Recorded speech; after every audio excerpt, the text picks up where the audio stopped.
Alright guys, welcome back to the channel. In this video I want to talk about synthetic fuels, e-fuels. So I'm going to tell you why I'm making the video, what I thought synthetic fuels were, what they actually are, and the problem with it, and the solution also, in my opinion. So where's the inspiration for this video come from? Mainly from Behind the Glass podcast. Sam that does that podcast there, Porsche flew him out to Chile to go and look at a manufacturing facility that Porsche is involved with there.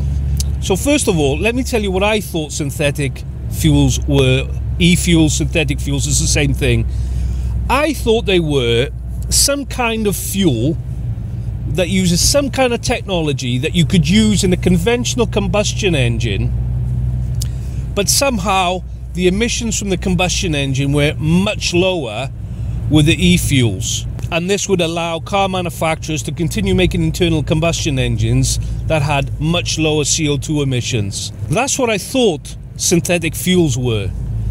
Turns out I was completely wrong. Synthetic fuels, e-fuels, are exactly the same as the fuels we use now. Exactly the same. But instead of refining oil from the ground, they've come up with this other method which is much more energy intensive, requires chemicals, processes, factories to make what they dig out the ground in a much more complicated and expensive way.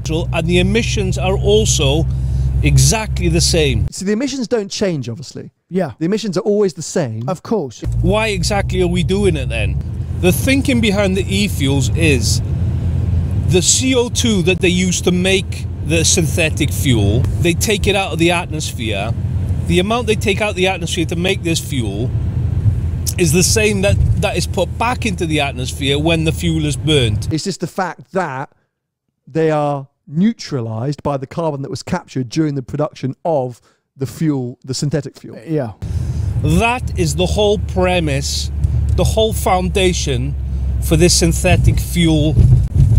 To me, it seems absolutely bananas. I can't believe it that this is even passing even the slightest bit of scrutiny with the problems that it has, i.e. the amount of energy that it needs to make it versus just taking the oil out of the ground in the first place. So the reason I say it's bananas is I think there's an obvious alternative to doing this. Rather than having this hugely complex process that needs all this energy, there is a much more straightforward way of taking CO2 out of the atmosphere than using it to make fuel. We could just plant trees, forests, and even better, we can plant hemp. That is the lowest, least energy intensive way of offsetting the CO2 emissions from fossil fuels. But it's more than that. It's not only that you can offset CO2 emissions by planting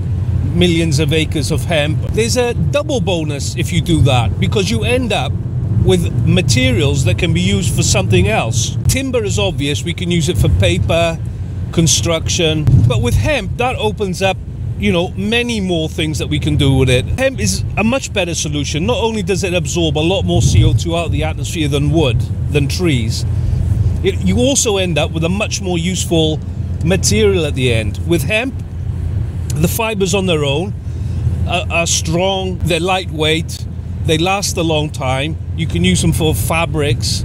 You can also make building materials out of them. You can make hempcrete, hemp bricks. You can use hemp for insulation.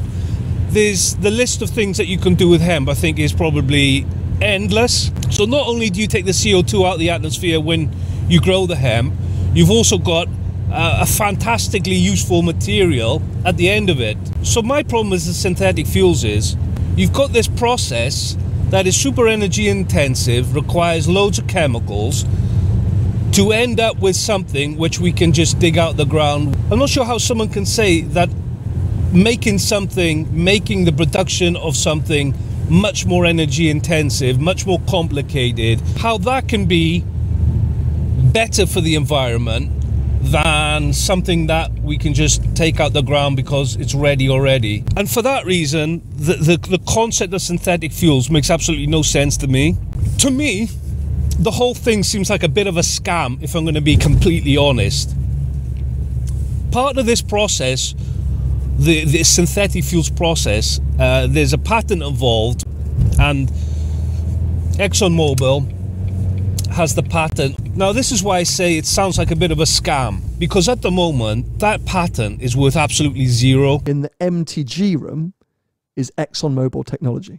Because there's no way anybody would bother doing it, because you can just take the oil out of the ground and save yourself all that expense, energy, etc., etc. If they can create an exemption after 2035 and continue making and selling internal combustion engines, all of a sudden this patent is suddenly worth, you know, millions, tens of billions, $100 billion of dollars.